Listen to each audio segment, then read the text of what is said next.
अशू, हा भाऊ. काय रे, का जागा आहे? झोपला नाहीस? हा नाही, मी झोपतोच आहे.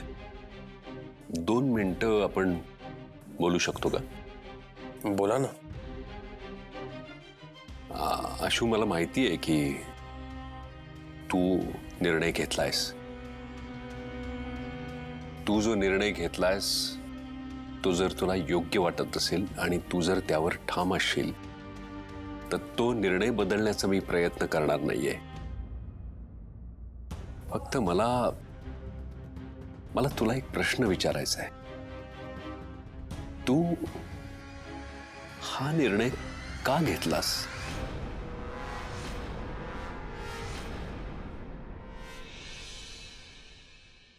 पप्पा, आतापर्यंत प्रेमामुळेच मी सगळे निर्णय घेतले,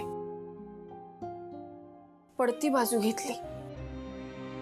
पण आता बास झाला. प्रेम हे खूप असं क्लीन असतं ना. हा, मग माझ्या वाटचं प्रेम मला मिळालं पाहिजे, इतकीच माझी इच्छा आहे. आणि ते मिळायलाच पाहिजे. यात मी कुठे चुकते असं नाही वाटत मला. पण आशूचं नाहीये का माझ्यावर प्रेम? नाही, तुम्हाला जसं वाटतं तसं काहीच नाही भाऊ. म्हणजे तुझं शिवावर प्रेम नाहीये? नाही, आणि हा विचार करूनच मी हा निर्णय घेतलाय. मान्य केलं तुझं शिवावर प्रेम नाही. पण मग जिच्याशी लग्न करायचं ठरवलं, म्हणजे नेहाशी लग्न करायचं ठरवलंयस, तिच्यावर तरी तुझं प्रेम आहे का? मैत्रीण आहे माझी, हुशार आहे. नाही, प्रेम प्रेम नेहा सोबत आयुष्य काढायचं ठरवलंयस ना तू? मग तू नेहा सोबत आयुष्य काढायचं ठरवलंयस ते तिच्यावरच्या प्रेमापोटी का शिवावरच्या रागापोटी? आतापर्यंत माझ्यावरच्या रागापोटी तो कसंही वागला, वाटेल ते बोलला, मला घरातनं बाहेर काढलं. पण आता बास झाला ना पप्पा. हे बघा, त्याला जाणीव झाली पाहिजे. त्याला माझ्या प्रेमाची किंमत कळली पाहिजे. आणि तुम्ही नेहमी म्हणता ना की खरं कधी लपून राहत नाही, ते कधी ना कधी बाहेर येतच. हो, शिवावर माझा राग आहेच, आणि कोणापासून काही लपून राहिलं नाही ना आता. पण त्यामुळे हा निर्णय नाही घेतलाय मी. मग का घेतलास? कारण मला नेहा योग्य जोडीदार वाटते. ठीक आहे, मग एक बाप म्हणून मी तुझ्या पाठीशी उभं राहीन. पण आशू, तू घेतलेला हा निर्णय इतर कुठल्या भावनेच्या आहारी जाऊन जर घेतला असशील ना, तर एकदा नाही 10दा याचा विचार कर. येतो मी. Good night. Good night. मला 1000दा कोणी विचारलं ना तरी माझं उत्तर एकच असणार आहे पप्पा, की माझं आशूवर प्रेम आहे. आणि त्याचं माझ्यावर असलेलं प्रेम त्याने कबूल नसलं केलं ना तरी मला त्याच्या डोळ्यात दिसलंय. आणि मला ते कबूल करून घ्यायचंय. आणि या सगळ्यात माझ्याबरोबर कोणी नसलं ना तरी मला चालेल. फक्त तुम्ही माझ्या सोबत पाहिजे, हीच गोष्ट खूप महत्वाची.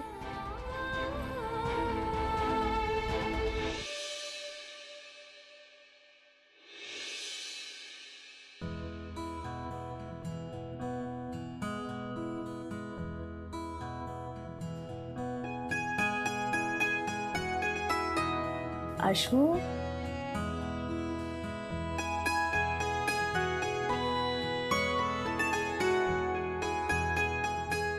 आशू, हे आशू, उठतो का? Good morning. Good morning. उठा आता. किती वाजले? ऑफिसला जायचंय ना, चल. जायचं ऑफिसला. अरे उठ. उठतो. छान नाश्ता केलाय तुझ्यासाठी. तुला आवडतात तसे पोहे केले, शेंगदाणे घालून. साजूक तुपातला शिरा केलाय. चला. तू का करतेस एवढं सगळं? मग काय झालं? आणि करू दे की मला. एकदा तुझं लग्न झालं की अशी संधी कुठे मिळणार आहे? मला खात्री आहे नेहा एकदा आली आहे घरात की सगळे लाड ती पुरवणार आहे तुझे. मला काही काळजी करायची गरज नाही. मग आशू, हम्म. एक बोलायचं होतं तुझ्याशी. काय झालं बोल ना. थँक्यू. आता काय झालं? खरंच, म्हणजे तू जो निर्णय घेतलास ना, तो मला खूप आनंद झाला. अगदी योग्य निर्णय घेतलास आशू तू. मला असं वाटलं की मी जो विचार करत होते तोच विचार आता तूही केलास. स्वतःच्या भल्याचा विचार. आणि मुख्य म्हणजे आई म्हणून मी कुठे चुकत नव्हते हे तुझ्या निर्णयाने सिद्ध झालं. आई मला पण तुला काहीतरी सांगायचंय. मी ना हा निर्णय घेतला काल. मी बोललो तुमच्याशी आणि मग मी भाऊंशी बोललो. तर त्यांचं असं म्हणणं होतं की हे सगळं एक मिनिट. भाऊंना शिवाबद्दल खूप आत्मीयता वाटते, त्यामुळे ते त्याच उद्देशाने सांगणार तुला. पण आता तू तुझा निर्णय घ्यायला सक्षम आहेस. तुझ्या निर्णयावर तू ठाम राहा. हा, कधी कधी असं वाटू शकतं की निर्णय घेतलाय तो योग्य आहे ना, आपण पडताळून बघतो. पण आपण तो निर्णय का घेतला ह्याचा विचार करायचा, आत्मविश्वास ठेवायचा. आता घेतलायस ना निर्णय, मग ठाम राहा त्याच्यावर. आशू, आज मला माझ्या मुलाचा खूप अभिमान वाटतोय. तुला पण माहितीये तुझी किती ओढाताण होत होती ह्यात. त्यामुळे आयुष्य शांततेने घालवायचं तर असाच कुठला तरी मार्ग निवडायला हवा ना, जो तू निवडलास. त्यामुळे आता किंतु परंतु ते सगळं नको आपल्याला.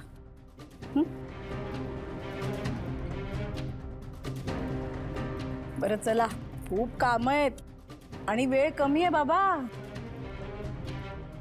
ये तयार होऊन ये, नाश्ता करायला ये.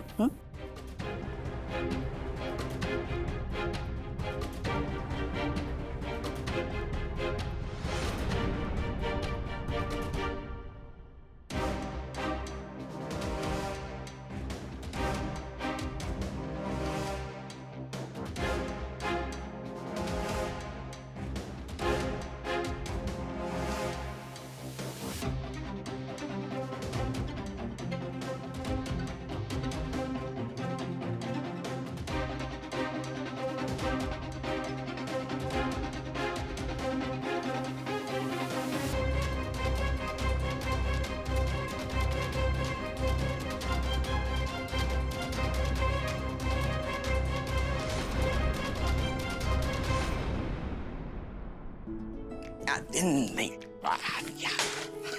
काय मदत पाहिजे का काही? अरे नाही नाही नाही, मी करतोय ना. अरे तू इथे राहतोस म्हणजे सगळं काम तूच केलं पाहिजे असं काही नाही. अगं नाही, म्हणजे मी इथे राहतो म्हणून मी करत नाहीये. मला आवडतं म्हणून मी करतो आणि मी माझं घर समजतो. आणि मला सांग, घरात काम करायला काही नियम असतो का? नाही. करा काम. थँक्यू.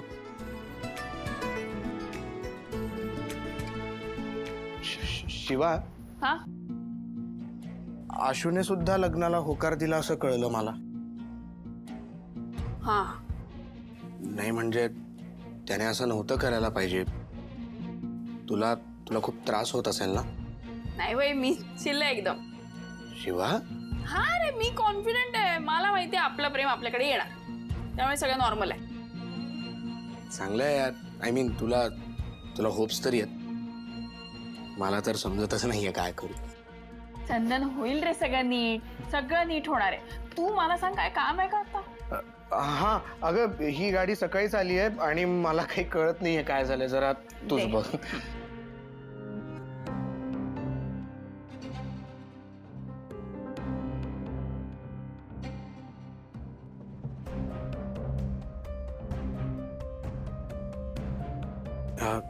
शिवा, हा, अजून एक बोलायचं होतं. काय? तुला तुला दिव्याचा स्वभाव कसा वाटतो ग? म्हणजे नाही म्हणजे मी चुकलो हे मला माहिती आहे, पण ना मी हे सगळं केलं कारण तिला हे हवं होतं. म्हणजे नेहमी असं श्रीमंत असणं, पैशाचा माज दाखवणं, हे हे ना तिला खूप आवडायचं. आणि आता मी तुझ्याबरोबर काम करतोय तर एकदमच सगळं वेगळं. नाही म्हणजे तुम्ही दोघी बहिणी खूपच वेगळ्या आहात ना. हो, म्हणजे माणूस म्हणून ती वेगळी आहे आणि मी पण वेगळी आहे. पण दिव्या वाईट नाही आहे. बरोबर आहे शिवा, पण तिच्यानं नेहमी खूप अपेक्षा राहिल्यात आणि त्या अपेक्षा पूर्ण करण्यासाठी ती कुठल्याही हद्दीपर्यंत जायची अक्षरशः. म्हणजे बघ ना, ती माझ्याबरोबर पळून आली, माझ्याबरोबर लग्न केलं, संसार केला आणि जेव्हा तिला कळलं की मी श्रीमंत नाही आहे तर सरळ मला सोडून इकडे निघून आली. मी चूक केली मला माहिती आहे, पण तरी हे सगळं म्हणजे चंदन काय ना, हे बघ, लहानपणापासून ना तिच्यावर काहीच जबाबदाऱ्या नव्हत्या.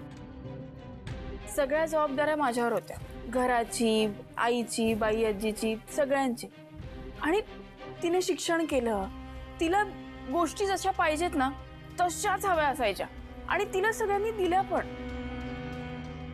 आणि त्यात काही प्रॉब्लेम नव्हता. तिला लहानपणापासून असं मेकअप करायला, महागड्या गोष्टी घ्यायला खूप आवडायचं. अरे तुला एक सांगू का, 2 प्रकारचे रस्ते असतात.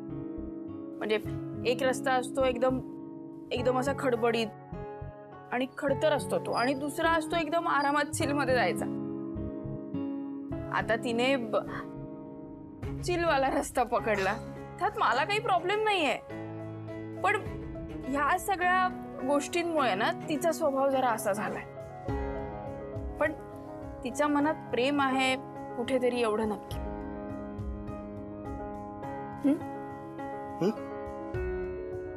हा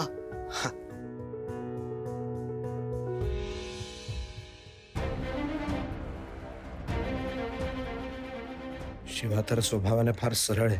तिला दिव्या एकदम स्वच्छ मनाची वाटते. मला असा विचार करून चालणार नाही. दिव्यावर लक्ष ठेवायला पाहिजे. अहो,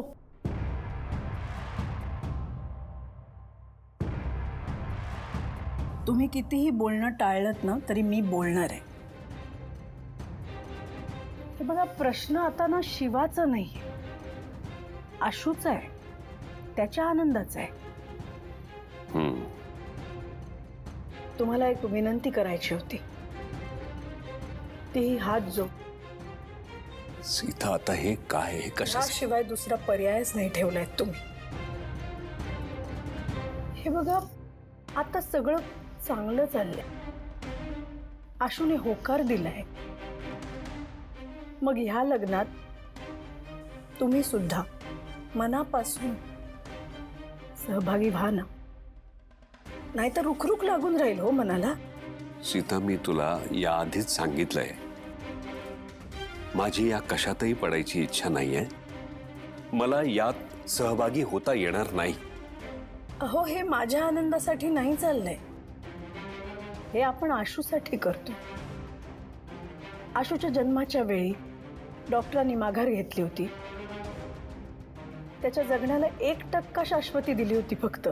तेव्हा आपणच दोघं एकत्र उभे राहिलो ना त्याच्या बाजूनी. मग आजही त्याच्या भविष्यासाठी आपण दोघं एकत्र का नाही उभे राहू शकत? हो, पण सीता, यात तुझं आणि माझं मत सारखं नाहीये, एक नाहीये. अहो, पण हा सर्वस्वी त्याचा प्रश्न आहे. त्याने निर्णय घेतलाय, तो तयार आहे. तुम्ही शिवाची निवड केली होती तेव्हा मी विश्वास ठेवला होता ना तुमच्यावर. मग आता तुम्ही माझ्यावर विश्वास ठेवायला काय हरकत आहे? तुम्ही तो ठेवायलाच हवा. माझं इतकंच म्हणणं आहे की तुम्ही आशूला नाराज करू नका, प्लीज.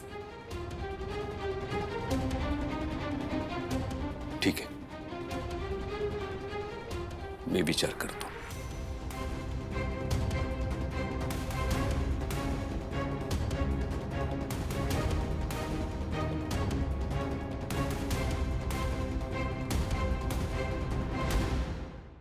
बरं, तुम्ही ऐका, आम्ही ते फोटोज बघितलेत. आम्ही सगळे चर्चा करून तुम्हाला कळवतो फोनवर, ठीक आहे? सो आज सगळं तू त्यांच्याकडून घेतलंस? हो, मी शॉर्टलिस्ट करून ठेवलंय. ओके, तुम्ही या आता. थँक्यू. ठीक, थँक्यू. भाऊ, बघा ना ते फोटोज.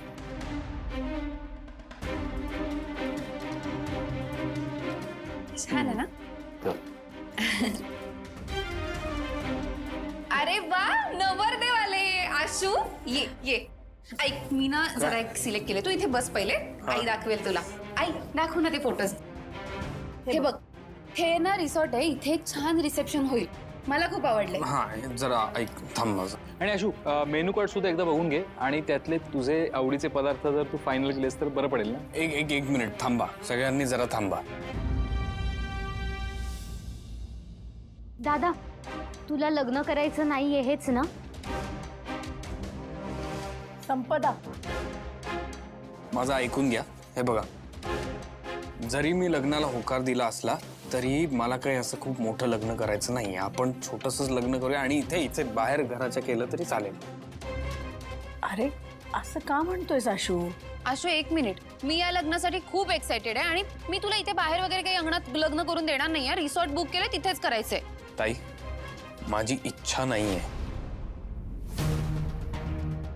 आशू, या लग्नासाठी तू मनापासून होकार दिलायस ना?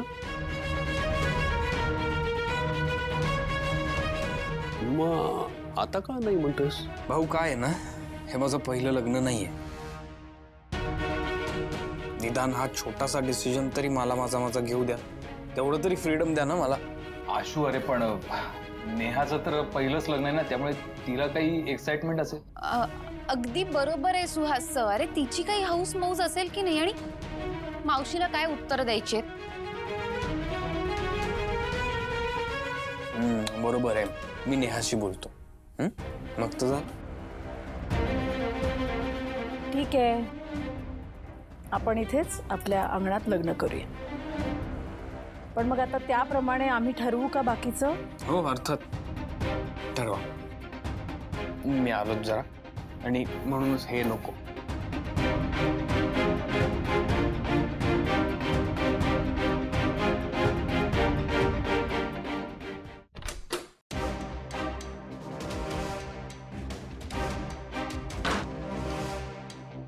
तू लग्नाला होकार दिलाय? ऐक मांजा, काय काय काय ऐकून घेऊ? आता पुन्हा शिवा कशी चुकीची आहे, या सगळ्यात तिची कशी चूक आहे, तिच्यामुळे तू कसा निर्णय घेतलाय, हे सगळं हा सगळा निर्णय घेताना तुझा कसा नाईलाज होता हे ऐकून घेऊ का? अरे भाई, का वागतोस तू असा? तुला 1000 वेळा मी सांगितलं की शिवासारखी चांगली मुलगी पुन्हा तुझ्या आयुष्यात येणार नाही. भाऊ तुला समजावतात, काका काकू समजावतात, तरी तू हा निर्णय का घेतला यार? आशू, तू असा नव्हता यार. अरे माझ्याकडे पर्याय नव्हता दुसरा काही. पर्याय नव्हता काय? ठीक आहे, मग माझ्याकडे पर्याय नाहीये. म्हणजे जर तू हे लग्न करणार असशील आणि शिवाला तुझ्या आयुष्यातून दूर करणार असशील तर हा मांजाही यापुढे तुझ्या आयुष्यात नसणार. अरे यार मांजा, तू इतक्या सहज आहे. सहज नाही, तूही सहज निर्णय घेतला की लग्न करायचा. अरे वरच्यावर जोडलेली नाती तोडताना आपण 10 वेळा विचार करतो. तू शिवासोबतचं मैत्रीचं आणि लग्नाचं नातं इतक्या सहज कसं तोडलं रे? आणि तेही का? ते हे सगळे एका गैरसमजातून उभं राहिलं हे तुला कळत नाहीये म्हणून. सगळे जवळचे लोक तुला 1000 वेळा सांगतायत तरी तू तसाच वागतोय. तुला वागायचंय ना, तू वाग. पण आता माझ्याकडे पर्याय नाहीये. मी या सगळ्यात तुला साथ देऊ शकत नाही. मी तुझ्यासोबत उभा राहू शकत नाही. आणि भाई, मी जर तुझ्या सोबतच नाहीये तर या मैत्रीला काय अर्थ आहे ना? आजपासून हा मांजा तुझ्या आयुष्यात नसणार. हा निर्णय घेऊन जितक्या सहज शिवाला तू आयुष्यातून काढलंय ना, तितक्या सहज मांजा गेला असं समज. मांजा थांब.